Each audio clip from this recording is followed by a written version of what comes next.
I started in public corruption. That's the easiest way to say it. Crooked cops, crooked politicians. That's what I started in bank fraud. I migrated to crimes against children through the internet. So that's the child predator part. So you put the bad guys away, the real bad guys away. Yeah, the worst of the worst. You never lack motivation to get up in the morning to take care of that. And those people that are preying on the most vulnerable of our society. So true manhunter. That is correct. Those that would, that are in hiding, either through technology, dark web, things like that, anonymizers, or those, at least on one occasion, had killed a child and fled to another country to avoid prosecution. And so the FBI can get involved in that if requested, and I was given one of those cases. And so did that have any effect on the longevity of your career or when you wanted to exit, the kind of work you did? Well, I spent 20 years in crimes against children, which the average shelf life for an agent is about 2 years in that arena. You guys are in the private sector now. That's correct. Yes. Is that right? Yeah, we own our own private investigative firm, creatively named Baker Private Investigations. We do backgrounds, we do criminal work, civil work, but a lot of what we do now, thanks to running into you and your associates, is distressed property acquisition, assisting in that. So. In the distressed real estate and curative title world, one of the missing factors are the people. We can find the real estate, we can find the debts, we can find all those things. But if you can't find the people, you got no deal. I've got two special guests here today that know how to find the people so we can get our deal done. Say hello to Larry and Sean Baker. Hello, Hello. Logan. Morning, y'all. Thanks for coming. Good morning. Thanks for having us. Yeah. You got it. Larry and Sean both have an interesting background, law enforcement, both out of the FBI. One of them went into local law enforcement for a while. But we've had a lot of good luck working with them to plug in that missing piece I'll tell you about. So we're going to talk with the Bakers today and find out what it is they do and how that can help folks like y'all get your deals done. From the law enforcement field, can you tell me how that starts? I mean, you're growing up as your kids one day and you say, gosh, I'm going to be a firefighter or FBI agent or SAPD. How's that look? Well, for me, in my era, you always watched X-Files or Silence of the Lambs and had an idea of what you thought the FBI was, but never had met an agent. Really didn't know. And then it just looked sexy on TV. Well, yeah, and I'm sexy, so I thought that could be me. But I was an engineer, working bored, not fulfilled. And my best friend from high school, who's also an engineer, said, "Hey, I'm going to the FBI Academy in a couple of weeks." And I thought, "What are you talking about? You have to be a police officer to do that, right?" And he's like, "No, you have no idea about this process and really what it takes to be an agent." I said, "Well, I'd like to hear about it." And so for me, that's what I did. I followed him through the process, went to his graduation at Quantico, and was just blown away by the quality of the people. You had like an inside scoop. Well, yeah, and so you're looking at all these quality people and things you'd only seen on TV, and boy, that fire got lit inside me. And so I didn't know if it would be for me or if I'd even be selected, but I knew I couldn't keep doing what I was as an engineer, unfulfilled. So that's how it started for me. I put my hat in the ring and got selected. So that was back in 98, 99. Wow, that's exciting. So you're a field agent, and Sean, when you got in, what was your role? I started at the FBI as on the administrative side and kind of worked my way up through those ranks I did dispatch, criminal history type stuff, just different analyzing and helping with cases. And then, as you know, Larry and I were together, and I kind of watched him being... Wait. How'd that happen? Because don't they have rules around that? Well, yeah. So, so she joined right out of high school in 96 on the admin side, and I graduated from the FBI Academy in July of 99. Got sent to San Antonio, where she's from Floresville, working in the San Antonio office, and I land here and... married at the time to another lady, but see her day one walking down the hall, was very impressed. And she worked in the squad next adjacent to my squad. And so we became friends over time. And ultimately, she was such a hard worker, she would volunteer to help me on some of my cases on the admin side. So we developed a friendship there. And so that's first marriage dissolved, and put my hooks into her pretty quick to make sure she didn't get away. But that's kind of how our paths came together here in San Antonio. Awesome. Okay, thanks for sharing that.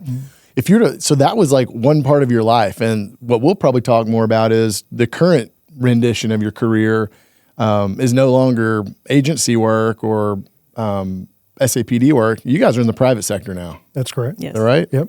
Yeah, we own our own private investigative firm, creatively named Baker Private Investigations, put a lot of time into that title, or BPI for short. And so we do backgrounds, we do criminal work, civil work, but a lot of what we do now, thanks to running into you and your associates, is distressed property acquisition, assisting in that. So, You know what I forgot to ask? Let me back up just a little Yeah. bit.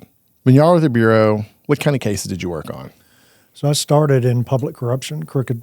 That's the easiest way to say it. Crooked cops, crooked politicians. That's what I started in, and bank fraud. It was all on one squad. But then after 4 years, I migrated to crimes against children through the internet. So that's the child predator part. So you put the bad guys away, the real bad guys away. Yeah, the worst of the worst. You never lack motivation to get up in the morning to take care of that. And those people that are preying on the most vulnerable of our society. So did that for you're 20 years. True manhunter. That is correct. Those that would, that are in hiding, either through technology, dark web, things like that, anonymizers, or those that, at least on one occasion, had killed a child and fled to another country to avoid prosecution. And so the FBI can get involved in that if requested. And I was given one of those cases. And so yeah, true manhunter. That's for sure. Did that have any effect on the longevity of your career or when you wanted to exit the kind of work you did? I spent 20 years in crimes against children, which the average shelf life for an agent is about 2 years in that arena. But we had a very unique situation here, is that the reason I came to that squad is my initial training agent, who's a legendary figure in the FBI. We were best friends. He asked me to come to that squad because he had taken over as supervisor. And I'm thinking, I don't know about that, because, you're going to be exposed to some really traumatic stuff, child pornography. You're going to interact with the children. And I'm an empath, so I wear the emotions of the people around me. And so, but I trusted my friend. And we soon after coming to that squad, we had a couple new agents come in. And I just bonded with them, and we had such camaraderie that all of us, Jeff, my supervisor, and the newer agents, we stayed together for 20 years working the stuff and taking care of each other. So, we are a family. And that sounds very like the wolf pack. That's a fact. We became somewhat legendary within the FBI because nobody stays together with the same group in the FBI for that long. You just move or you switch squads. So it was incredibly unique. But because of that, we developed a lot, a really specific and special skill set to go after a lot of these really high-end offenders. And so people would come to us from even different divisions to give us cases to help them with. And so anyway, that's why I stayed in it so long. So to answer your question, that the material is traumatic and it takes a toll. Whew. And 25 years as an agent, seeing her and, my kids maybe not always get the best version of me because of that. That was when it was, hey, it's time. Tough. It's time to move on and spend time with my best friend. So Sean, you didn't complete your career at the agency, did you? No, I left to finish my college degree, and then, hanging around him, watching him. He was on SWAT and getting dressed up, loving his job and everything. I thought, well, I want to be cool like him. So I didn't want to be an agent. I didn't want to have to travel and go to the academy. And I decided just to stay local and join SAPD. And so that's what I did. So then that was the balance of your career for how long?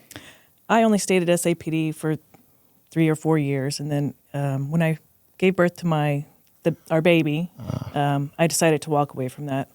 I just had enough and I didn't want to leave my kids without a mom. Big change, cop to mom. Exactly. Yeah. And she was patrolling the east side at night.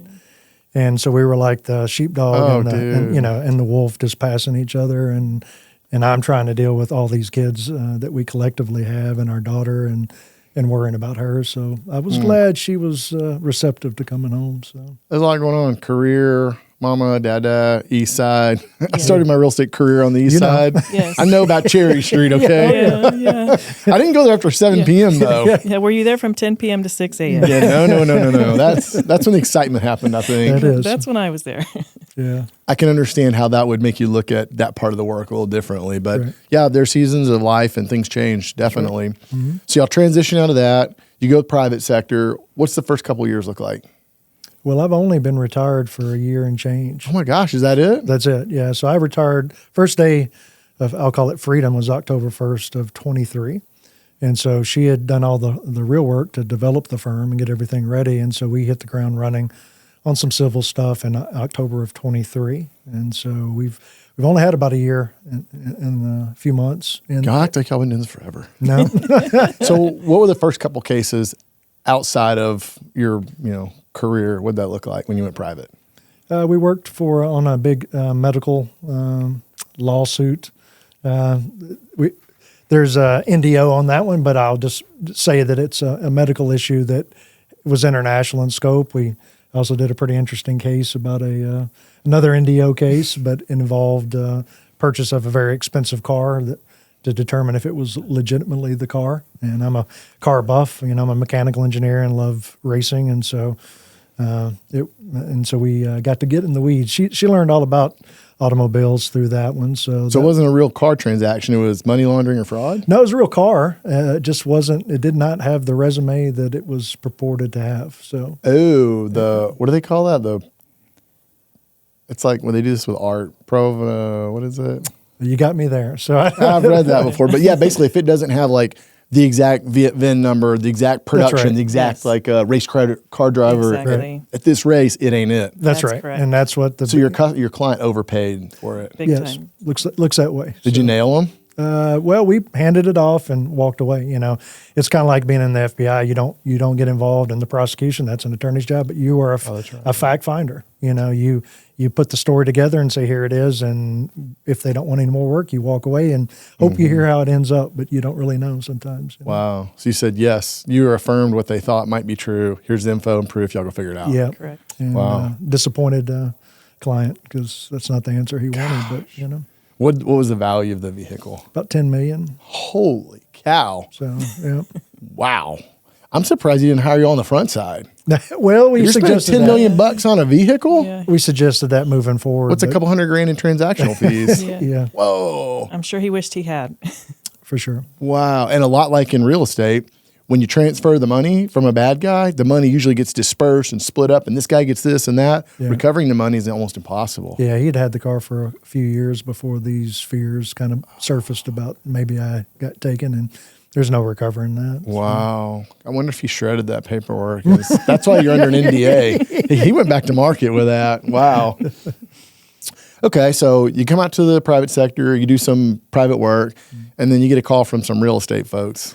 Yeah, a chance encounter with one of your business associates. Ran into each other at a wealth manager's office. She wasn't managing my wealth because I don't have any, but she was managing his, and she was a mutual acquaintance. And I get brought in to say, hey, I heard about your background. I heard you're former FBI. Tell me a little bit about that. I do. I don't know what I'm speaking to him about. Just nice guy. So let's chat. And he said, well, aren't you, a private investigator? So I told him about Sean and our relationship and our company.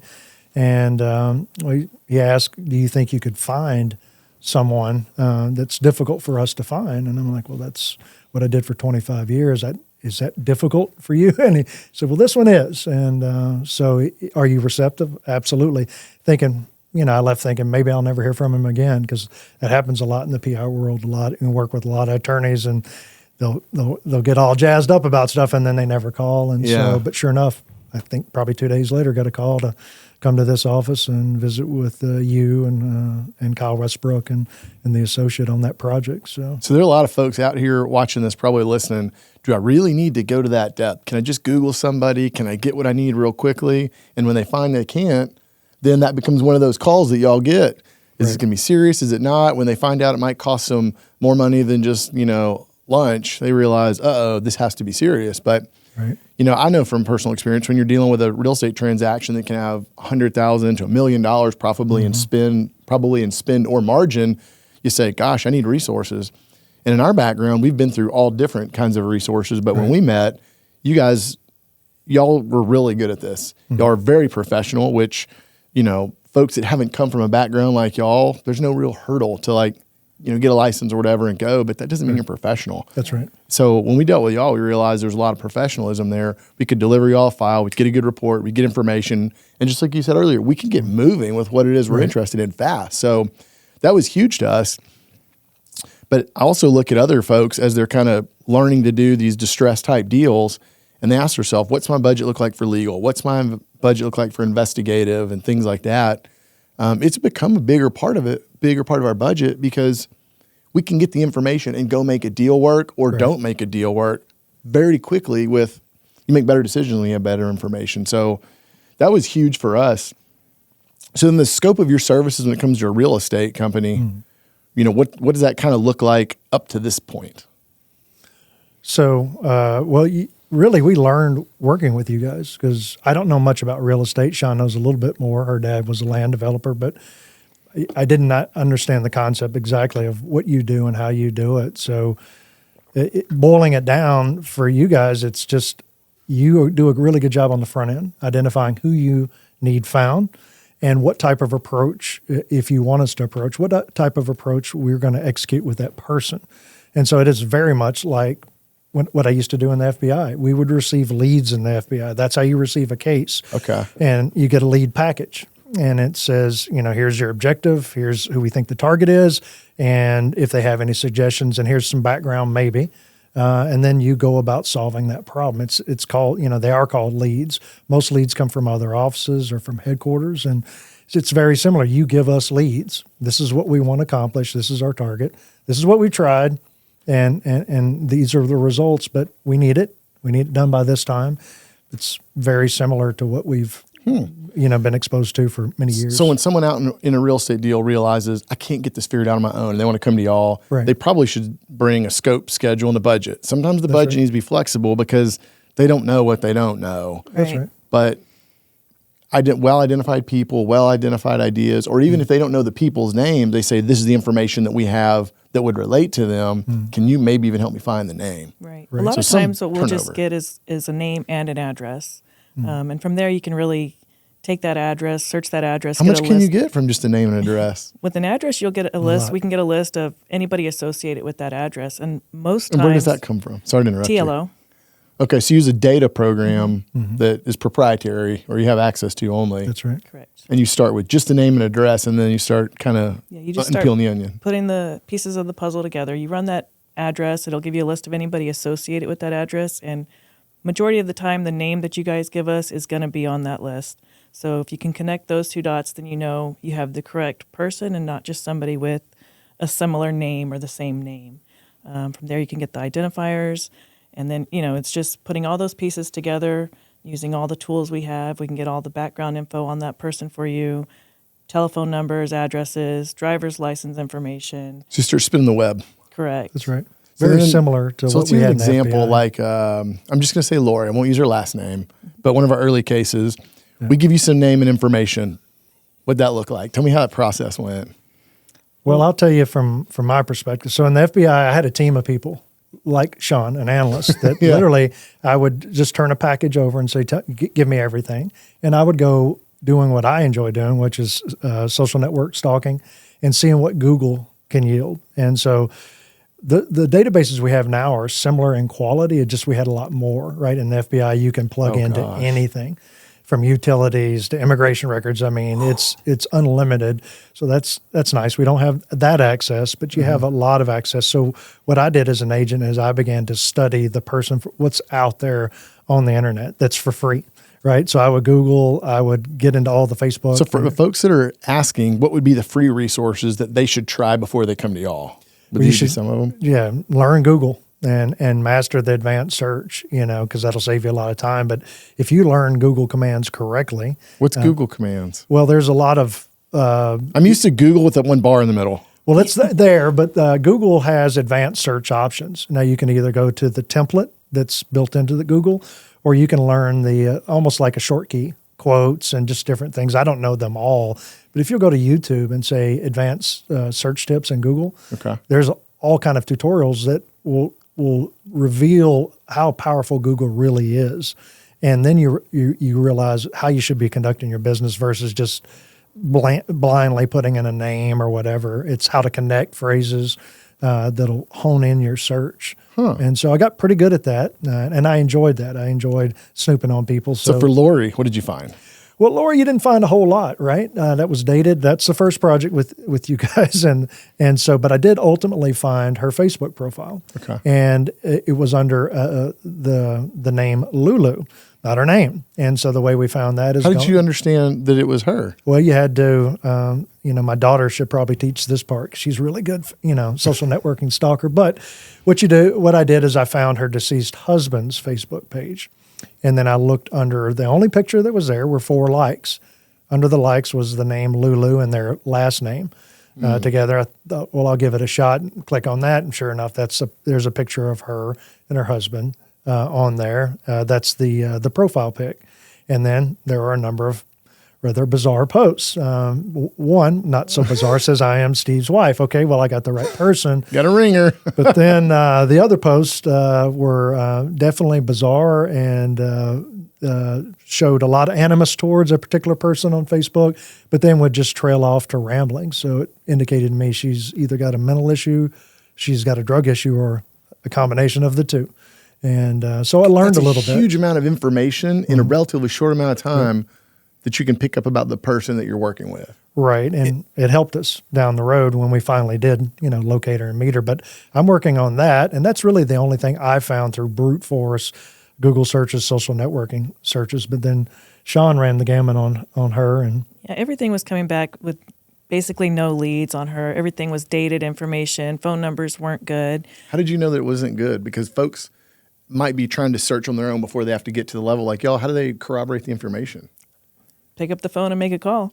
Is this Lulu? yeah. I mean, yeah, that's what I did. So none of that stuff was coming back good. That's a pretty good indicator, like Larry said, that it's not your average. So you were working citizen. the data. You weren't just looking at it, making decisions. You're basically working it. Correct. That's right. Yeah. So once we determined, she's not going to be found in a database, we did a vehicle search. We were able to find her license plate to her vehicle, put that in a license plate reader, which produces all kind of results. It shows you where it's last been seen, photos of the vehicle, and it even plots it on a map. So zooming into that, we were able to pinpoint, okay, she's pretty much at this same hotel in this same city most of the time. You've now narrowed down from the person, corroborated their network.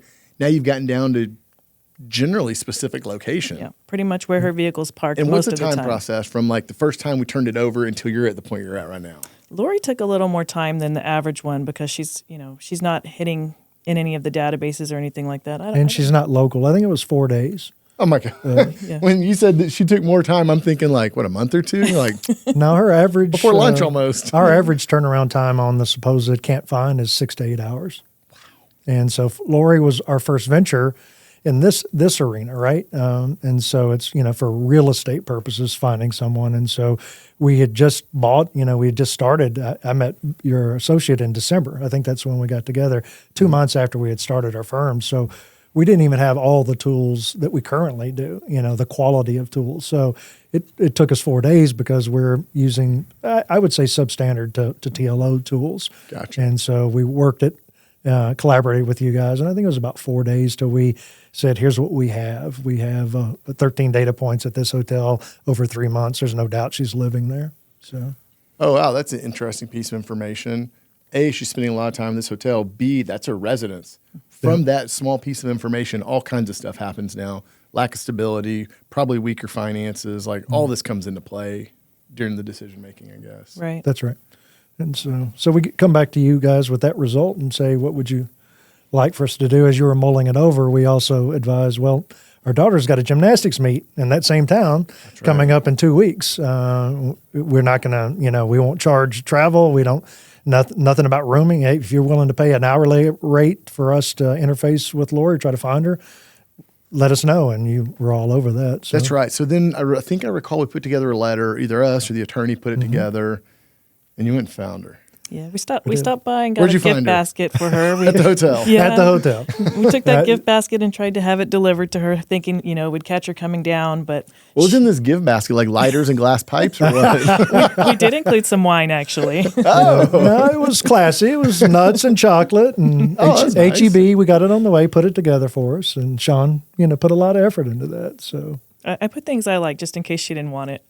right. But unfortunately, she kept it. But we put the letter from your attorney in that gift basket. And she tried to, work the person at the counter to get her to come Like the down. gatekeeper, so to speak. She was, and she looked like someone that, even though it was a nice hotel, that someone that may have also consumed drugs. I'm not trying to pass judgment, but you could tell they were definitely tight friends. So we overhear the phone call. Oh, wow. There's information being. Wait, so you came up and made the request, and then did y'all weren't there together then? You might have been waiting in the lobby. Is that how that would work? I was waiting in the lobby. You were in the lobby. Disconnected from Sean, so they didn't put us together. That way I could lurk. And Sean did that part by herself, and I observed but didn't react. And then when you left, you were still the eyes and the ears. Right. That's right. That's fascinating. So, we get turned down, but she says, leave the basket at the door, at the counter. And so that's, all right, we're getting there. We know she's here for sure, and that was confirmed. So, the car's there.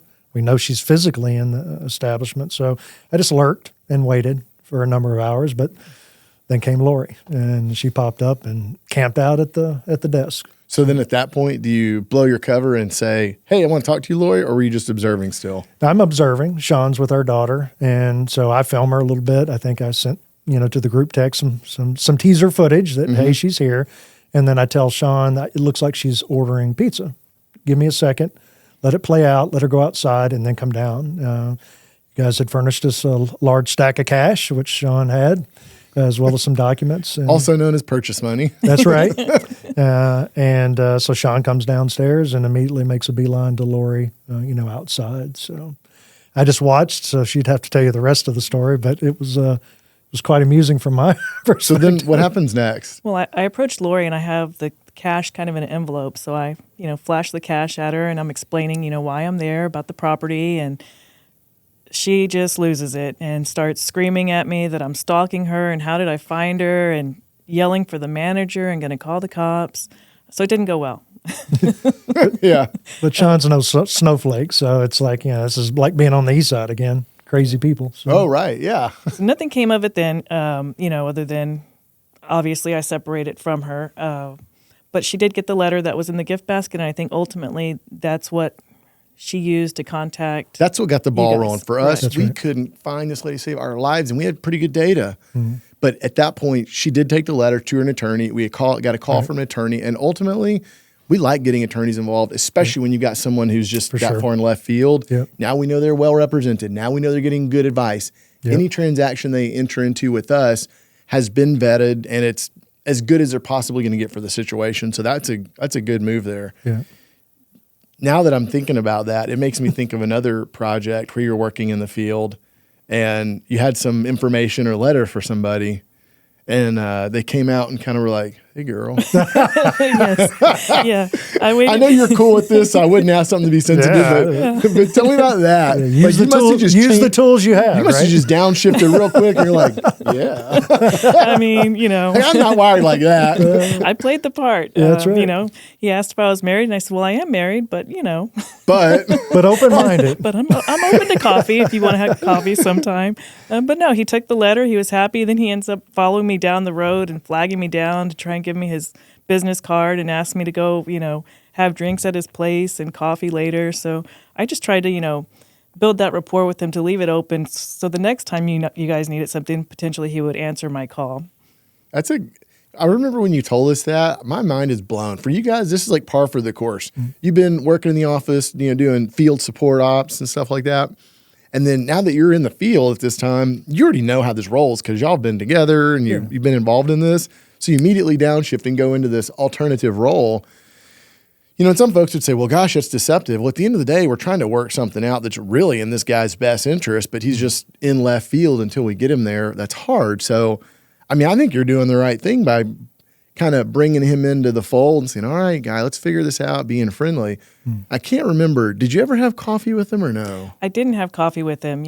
I did bring up the deal to him and kind of felt him out and said, well, maybe you can get some cash for it. And I tried to kind of extraction. Extract information from him, who's staying on the property, and just kind of build that rapport with him so that he would end up potentially taking my call. Now, I think you guys ended up having him served, and at that point, he wasn't taking my call. But do you think he decided she's involved with him, or do you think he just guys like that wake up on the wrong side of the bed and they're different? Yeah, I think that he's got a lot going on. I think there's some either current or previous drug history.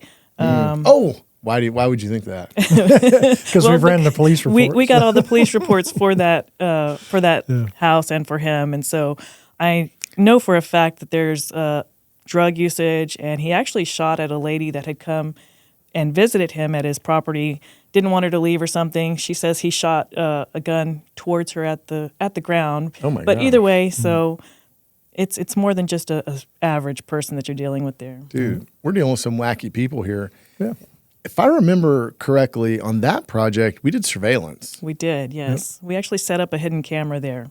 So at that point, we don't know what we don't know. We don't have a very good character sketch of this guy, and y'all have figured out some background. And we say, oh my gosh, like we're dealing with a dude who's just not normal, not typical. Lifestyle is different. And I remember sitting down with some guys in our office looking over this report thinking, what do we need to know? What's his lifestyle? What are his patterns? I remember you told us about like the vehicle he drove and his attire and all that kind of stuff. So we're like, what's going on with his life? Right. But by having that camera there, it allows us to really understand just a pattern. Right. Does this dude go to bed at 9 o'clock? You know, does he wake up at 5 a.m.? Does he jog in the morning? Like, is that his lifestyle? Or is it otherwise? It was otherwise. He's all over the place. Yeah, 2 a.m. arrivals. All we know is what's happening at the gate. But that's a lot of information. That's a lot. We know his associates. We know his pattern of life. Sean followed him one day to his work site, 30 miles away, so you're able to verify.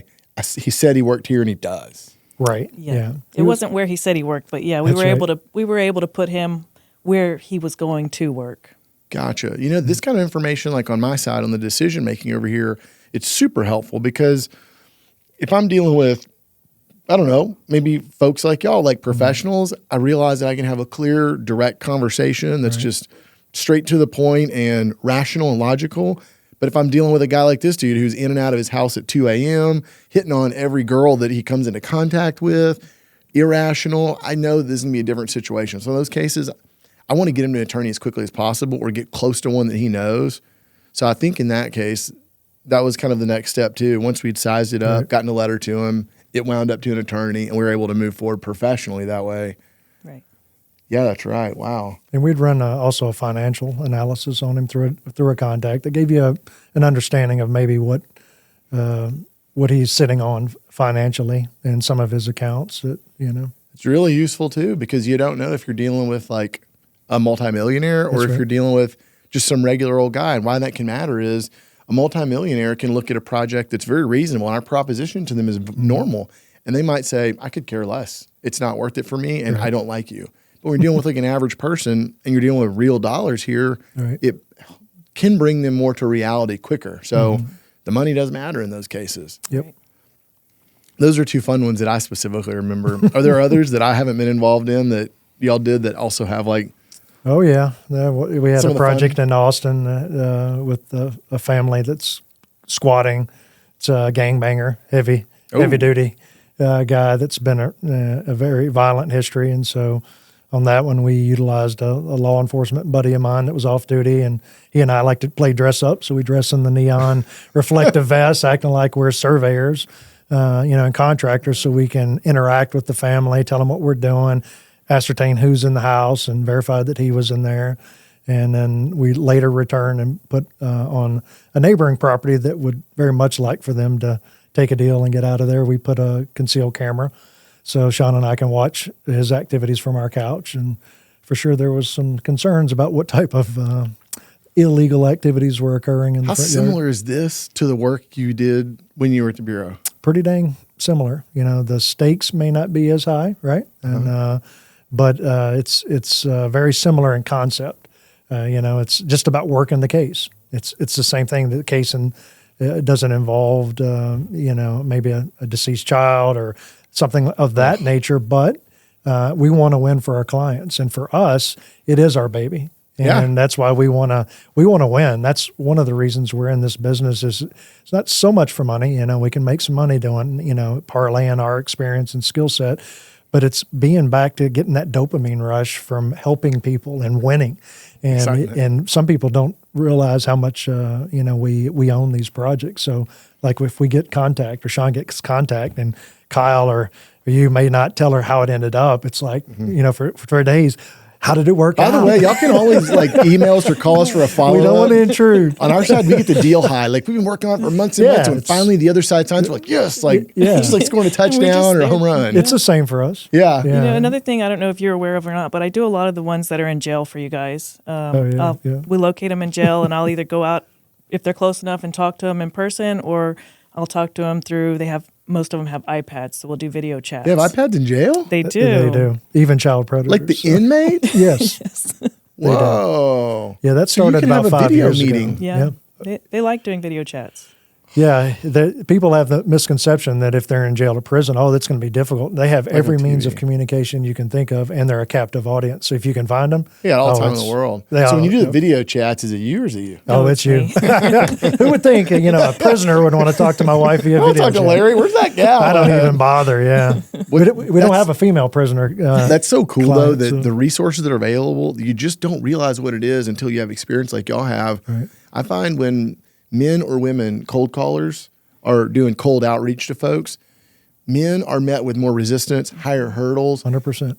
And even if they can't see you or get the context of just a female's voice, is easier for a man to be just accept. So that's really interesting. Yeah, no, that's a good point, because in the FBI, every subject knows what's coming at some point. They've train themselves. Oh my God, this agent's going to be like this, and it's going to be like a Sipowicz, and it's going to be all this. All the shit you see on TV, that's what they think's going down. And so I was always the complete opposite. I'd tell them, hey, this is my name. I'm your tour guide for the day, and they'd look at your tour guide. But it was something to kind of lower that, their inhibitions, and quickly found out that no subject ever thinks, and it's not right, but that a female would be a police officer or an agent that's going to take me down. And so we would use female agents, really highly skilled female agents, to play a trick on them, deliver a package, because they look outside, they see a female, they don't think cop or agent and start loading the gun. They think, okay, who is this? They're like, young put the lady? gun down and go see what Amazon That's brought. exactly what happens. And so we learned that, and Sean is incredibly skilled, but she also uses that to her advantage, because people think scammer. They don't think female, and they hear that voice, and she knows how to relate to people, and it just brings it down immediately to where she can have success. That maybe somebody that's paranoid about, I'm going to get scammed, maybe they wouldn't work with a male. You just wash that paranoia off. That's right. Mm-hmm. When you look at a file like this, I'm asking myself, what are the questions that listeners who do real estate deals and need this kind of help are asking themselves? And they probably think, whoa, these resources are out of our reach because it's just absolutely too expensive. But we've found that in a decent real estate deal, there's always a budget for good professional services when it comes to investigative, when it comes to legal. You have to have those if you're going to do it and do it right. If you were to guess, what would be the average spend on an average file for a customer? I know it can radically vary from tiny, but if you were to guess, what's a fair budget? It's going to be probably under $1,000 on average. So you're telling me for $1,000, I haven't seen our file invoicing. I just know we get the work we want, and I'm like, you pay them within 24 hours of invoice. You're great. That's all I know. Yeah, we love you. We love that part. But so folks can have almost FBI quality, with the exception of some resources, almost have this level of access, attention, experience to be able to find the people they need for less than $1,000. On average, that's correct. I think people are going to lose their mind when they figure that out. Yeah, we were approached after the conference, and somebody was asking me, and the question, what's your hourly rate? And I told him, and it's not that high. And he said, I would have thought it would be thousands per hour. And I was like, well, maybe we should, but we're both. Next year might be. Yeah, well, yeah, it's going up, but we're both, civil servants. That's the hard part for us is, okay, we got a business. Now we're charging for what the taxpayer gave us before. Wow. And it's hard for us to put, Sean feels guilty. I feel guilty sometimes. You know who did the best job at this? You know who Chris Voss is? Uh-uh. Oh my gosh. He was a hostage FBI investigator or negotiator. Uh-huh. He What went was out his in last the name? Voss, V-O-S-S. Voss, He went out in okay. the private sector and put together this massive operation. That dude is killing it. You got to watch some of his stuff, but I think he did a good job of coming from private sector, all that experience, and use his credentials to get the attention. And I think he does support for sales operations and all kinds of stuff. But it's really interesting. Business people too love his book. The book's called Never Split the Difference. Okay. It talks about negotiating. don't do it that way. Do it Right. his way. Okay. Right. So, We're yeah. doing better in that regard. And we've recently received some tutelage from Stephanie Shepard that was on your expert panel at your conference. And she's Yeah. like, stop it. And she was very valuable for us to say the work you're doing is worth X amount. But to your point, it's a lot lower than what anybody would imagine. But we think it's fair. We're getting a fair wage and we can do it much quicker than other people. That we prove that day in, day out. It's just that's where we come from. That's the world that we know. Well, it's worth its weight in gold for us. So if you're to offer some technical advice to someone in the real estate business looking for people to complete their deal, what technical advice would you give them? So we don't know, again, I don't know a lot about real estate. So to give advice to someone is probably out. The piece is the missing person. Oh, okay. I would say they want to start. I mean, obviously, most people I think start with obituaries and genealogy type stuff. I mean, that's a good starting point. And there's plenty of things you can get free online, just kind of pay as you go type reports.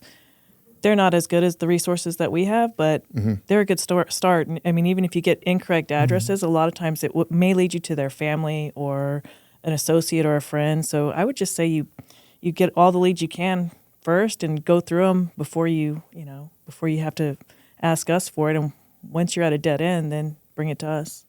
That's kind of our process. We use some very basic entry level stuff. And if we can get it figured out, 75, 80% of that we can figure out quickly, simply with Google and a couple of paid programs. Yep. And then when we get to that point, and if we got nothing there, that's when we say, all right, here's our turnover package. Here's what we think we know. Right. Y'all go take the ball and run with it. Right. That's right. Okay, so you mentioned genealogy, like obituaries, Google searches. What was it called again that you said earlier? Or maybe you mentioned it. The Google. Oh, advanced Google advanced searches. search. Advanced Google. Yeah. You can do they have like the people finders, been verified. I mean, they have all those different ones that are online that you can pay for. In my experience, for $19, you can get a report with some decent info. It's decent. It's not as accurate as TLO or things that we have access to, but it's a good starting point for sure. Okay. Yeah, if you make the calls, even if they're the wrong number, and you work them like Sean does and extract information about, okay, well, I know I don't have the right person, but do you know them or do you know somebody that knows them? She does it like a field interview. I mean, she's going to extract every piece of information she can from that call because something could fall out of it. And so if you do that, even in the cheaper programs, you can start leapfrogging till hopefully you find the right address, the right phone number where these people are. So you can even get that for free without paying the $19.99. There's a lot that they splash out there. And just take those addresses that they get and, run a CAD on that, see who the owners are, contact the owners, and, maybe they're renting from them or that's a family member. Oh, that's a good point. I hadn't thought of that. There's a landlord that may give information. that's right. And you could use a reverse. But what do you think the probability is that a landlord would give information on their tenant when you're calling, like digging, clearly? I guess it depends on who's calling? on who's calling and how you deliver that message. Yeah. Okay. If you're confident in how you go about it and you don't seem sleazy or scammy, you would be shocked. What would be an intro that you would say to a landlord that you're trying to get information from their tenant? Like, how would you even approach that? I've never tried that before. Well, generally, I'll tell them, I'll tell them I'm a private investigator, and that usually intrigues them, right? And if I say I'm looking for help finding this person, I'll give them the reason why I am, a legitimate reason, or I'll just leave it vague. Majority of the time, they just are willing to help. I mean, Wow. I've even asked, bail bonds, and they should not give me the information, but I just ask with confidence, and I end up getting the information. I don't know. I mean, I think it's just confidence and, how you ask it maybe. If I don't the know. landlord doesn't think they're in the crosshairs, then they're much more willing to say, oh, you want that? I know what you want. Instead of just calling cold and saying, I need information on Johnny, then be like, whoa, how does that hurt me too? Right. I'm looking for Johnny because I think he might owe someone some money, or he's a missing guy in a transaction. Or I'm just trying to get him some money. Someone's trying to make him an offer. Bam. Yeah. Johnny wants money. I need that sucker to start paying me rent on time. Right. Here's how to get a hold of him. Right. Exactly. And it's easier in this arena because you guys really are bringing a payday to people that aren't going to get anything, and so it's a much easier. I'm not tracking down a sex predator, throw him in jail. I'm like, That's I got right. this Right. money for you. Yeah. Yeah, it is a much easier story to convey that we are actually, on behalf of a client, trying to give this person a windfall. And if they believe you and you're sincere, Oh, that's even more incentivizing for a landlord to give a little information. That's right. I'm trying to get 10 grand to Johnny. There's another guy I know out of Dallas area. He'll deliver pizza to people's houses and put a note in the pizza. He's like, everybody wants pizza, and they're going to answer the door. Yeah. So he's like, we used to send FedEx envelopes and put our letter in there. That would get a good open rate. Yeah. But that's in person, obviously. Yeah. We don't even know if it's the right place yet or not. Right. Right. What other tactics have y'all used to like get the door open? This is fun. We always use the lost dog. We like our lost dog poster. What's that? We have a poster of our dog, and it's, we just go out to the neighborhood, knock on doors like we've lost our dog, and gets people to answer the door. We can see who's in there. A lot of times we'll get contact info like, hey, can I call you and see if you see my dog, later on tonight, because he was just here not long ago. It's just an easy tactic to. And people agree to that? Well, we have our 13-year-old daughter with us. Yeah, so. we do use her with us. Oh, wow. It makes it. Someone called me and said, hey, we lost our dog. Can I call you later? Be like, See, but I'm not calling. I'm knocking on the door We're there in with person. my young daughter with me, and passing out the flyers and interacting with the target person or residents to get that information, sizing people up to maybe loop back around and with wearing a different hat and say, hey, can you help us on this thing? So, but a lot of times you'll find the target people in the house hiding through that effort. So I can't help but notice there's a lot of deception here. If you're deceiving someone to like, I don't know, sell them a $1 million car for $10 million, that's bad. Right. If you're deceiving somebody because you're trying to take advantage of them, that's bad. But in this case, the comment you mentioned earlier, I'm trying to get these people some money and trying to figure something out. I don't like to say the end justifies the means, really, because that sounds bad. right. But it's interesting to understand how much light deception can be there in order to get the right result. Yeah. right, it's just trying to figure out are they there, and then figuring out how you can get to where you can convey the true story to them. Say this is the situation, and we're trying to help you. So, but you got to get the lay of the land first. Sometimes, if it's a bad house or some bad actors in there, you want to be careful. Have you all ever showed up at like an active crime house or crack house? We've seen drug transactions for sure. When you're doing surveillance? Yeah. Oh, yeah.